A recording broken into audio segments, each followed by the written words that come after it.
piso sa diesel. May rollback na 2.50.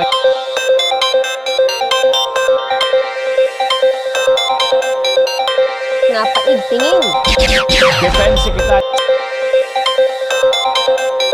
Orsky, wagi bilang Miss Universe Philippines. 50 barangay sa Albay apektado.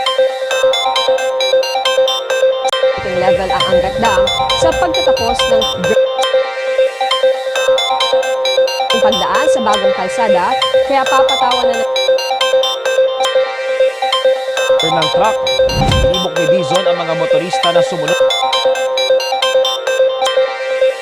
pangkapayapaan. Samantala, Wala pang kumpirmasyon ng Office of the Vice President.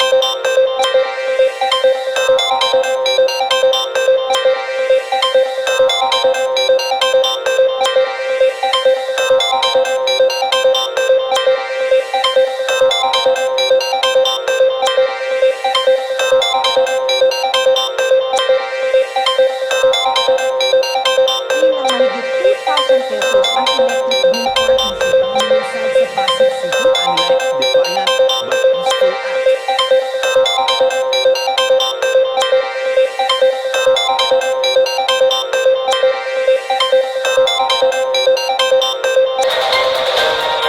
Makaranas ng delikadong damang init ang ilang lugar.